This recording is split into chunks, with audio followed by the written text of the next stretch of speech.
Kisah Para Rasul 17 ayat yang ke-11. Orang-orang Yahudi di kota itu lebih baik hatinya daripada orang-orang Yahudi di Tesalonika, karena mereka menerima firman itu dengan segala kerelaan hati, dan setiap hari mereka menyelidiki kitab suci untuk mengetahui apakah semuanya itu benar demikian. Oke, shalom, selamat malam. Ayat yang barusan kita baca adalah pada waktu itu peristiwa bagaimana Paulus dan Silas berada di kota Berea. Jadi setelah mereka dari Tesalonika, mereka dikatakan ke kota Berea. Di Tesalonika sebelumnya mereka sempat berhadapan dengan beberapa orang yang berselisih di sana, dan kemudian mereka melanjutkan ke kota Berea, gitu ya. Dan pada waktu itu dalam ayat yang tadi kita baca dikatakan bagaimana Paulus dan Silas ini mengatakan bahwa orang Yahudi di kota itu lebih baik daripada orang-orang di Tesalonika. Kenapa? Karena dikatakan di sana ada dua hal yang menyolok. Ada dua hal yang menonjol pada orang-orang Yahudi di kota Berea. Dan ini yang menjadi pelajaran kita pada kesempatan kali ini. Gitu ya. Dua hal tadi adalah yang pertama dikatakan mereka menerima firman Tuhan dengan segala kerelaan hati mereka. Mereka dengan segala kerelaan hati menerima firman Tuhan itu. Dan yang kedua dikatakan mereka setiap hari menyelidiki kitab suci untuk mengetahui apakah itu benar demikian. Nah, saya melihat ini sesuatu hal yang luar biasa. Biasanya kalau kita bicara soal menerima firman Tuhan, biasanya kita cukup puas apabila ada orang atau ada siapa yang kita layani yang bisa menerima firman Tuhan yang kita sampaikan. Gitu ya. Biasa itu menjadi sesuatu yang sangat menyenangkan kita. Biasa itu menjadi sesuatu di mana kita merasa bahwa apa yang kita sampaikan berhasil, gitu ya. Tetapi orang-orang Yahudi di kota Berea ini punya standar yang jauh lebih tinggi dari itu. Gitu ya. Yang pertama tadi dikatakan dia menerima firman Tuhan dengan kerelaan hati, gitu ya. Dan yang kedua dikatakan setiap hari mereka menyelidiki kitab suci untuk mengetahui apakah itu memang benar demikian. Saya bilang ini sesuatu hal yang luar biasa. Kita akan bahas dulu yang pertama, bagaimana mereka menerima firman Tuhan dengan suatu kerelaan hati. Kalau kita bicara kerelaan, tentunya kita bicara sesuatu yang dengan sukarela, dengan tanpa paksaan. Mereka melakukan itu semua karena mereka mengerti bahwa mereka perlu firman Tuhan. Gitu ya. Ini satu sikap hati yang benar-benar di mana orang membuka diri terhadap firman Tuhan, di mana orang menyadari bahwa hidupnya harus dengan firman Tuhan, karena firman Tuhan itu adalah roh dan hidup, gitu ya. Dan manusia tidak bisa hidup tanpa firman Tuhan, dan dia menerima firman itu dengan segala kerelaan hati, gitu ya. Kalau kita perhatikan dalam Yakobus 1 ayat 21 di sana dikatakan, sebab itu buanglah segala sesuatu yang kotor dan kejahatan yang begitu banyak itu, dan terimalah dengan lemah lembut firman yang tertanam dalam hatimu yang berkuasa menyelamatkan jiwamu. Di sana Yakobus menekankan untuk menerima firman dengan lemah lembut yang berkuasa menyelamatkan jiwamu. Dan tadi orang-orang Yahudi di Berea dikatakan dengan kerelaan mereka menerima firman itu, gitu ya. Dan ini sesuatu hal yang luar biasa, tetapi tidak cuma sampai sana, saudaraku, gitu ya. Dan ini menjadi satu pelajaran yang baik buat kita semua, bagaimana kita tidak hanya berbicara soal bagaimana seseorang menerima firman Tuhan dengan satu kerelaan hati. Itu sesuatu hal yang baik. Itu sesuatu hal yang luar biasa. Itu sesuatu hal yang kita harapkan. Kalau setiap orang bisa membuka diri dengan setiap firman Tuhan yang disampaikan, setiap firman Tuhan yang didengar, dia dengan segala kerelaan hati menerima itu, gitu ya. Tanpa dia berpikir, oh ini bukan ajaran dari gereja saya. Tanpa dia berpikir, oh ajaran di gereja saya bukan begitu. Tidak begitu. Tetapi secara terbuka dia menerima kebenaran firman Tuhan. Itu seperti tanah yang baik, yang ditaburi dengan benih firman Tuhan, dan firman Tuhan tumbuh berkali-kali lipat. Itu sesuatu hal yang luar biasa. Tapi di sini saya ingin bicara soal satu pribadi, soal sekelompok orang di kota Berea yang punya standar jauh lebih tinggi daripada sekedar menerima firman Tuhan dengan segala kerelaan hatinya. Yaitu yang kedua dikatakan setiap hari mereka menyelidiki kitab suci untuk mengetahui apakah itu benar demikian. Ini luar biasa saya bilang tadi, gitu ya.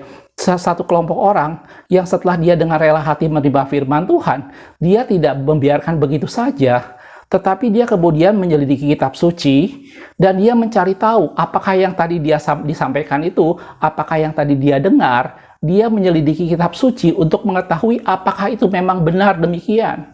Apakah memang apa yang diajarkan, apakah memang apa yang disampaikan itu sesuai dengan kebenaran firman Tuhan, dan mereka menyelidiki kitab suci setiap hari. Karena itu Paulus dan Silas tadi mengatakan orang-orang di kota Berea ini, orang Yahudinya lebih baik daripada di Tesalonika. Karena mereka menerima dengan kerelaan hati, tapi bukan cuma itu. Setiap hari mereka menyelidiki kitab suci untuk mengetahui apakah itu benar demikian. gitu ya. Dan ini menjadi satu pelajaran buat kita semua. Banyak kali di antara kita terlalu mudah menerima sesuatu yang orang sampaikan tanpa kita berpikir, tanpa kita mengkaji ulang, tanpa kita mempelajari dalam kitab suci apakah yang disampaikan itu benar atau tidak. Gitu ya. Seringkali kita terlalu mudah percaya dengan seorang hamba Tuhan A atau hamba Tuhan B atau seseorang yang kita anggap lebih senior dari kita atau yang kita anggap lebih berpengalaman dari kita, sehingga dengan mudah kita langsung percaya apa yang disampaikan, gitu ya. Tetapi dalam firman Tuhan tadi, orang-orang di kota Berea, mereka menyelidiki kitab suci. Mereka tidak membiarkan begitu saja firman Tuhan yang mereka terima dengan segala kerelaan, karena lanjutannya adalah mereka sendiri memutuskan untuk menyelidiki semua dalam kitab suci untuk mereka mengetahui apakah itu benar demikian. Gitu. Dan ini menjadi satu pelajaran yang baik. Bagaimana kita umat Tuhan, orang-orang Kristen, bukan menjadi orang-orang yang secara mentah dituntun atau diajar dengan sesuatu yang secara kita tidak mengerti, kita langsung nurut dengan semua yang disampaikan. Tapi belajar mulai mengujinya, belajar mulai menyelidikinya sendiri. Apakah itu semua benar demikian? Gitu ya. Kalau kita lihat dalam 1 Tesalonika 5 ayat 21 dikatakan, ujilah segala sesuatu dan peganglah yang baik.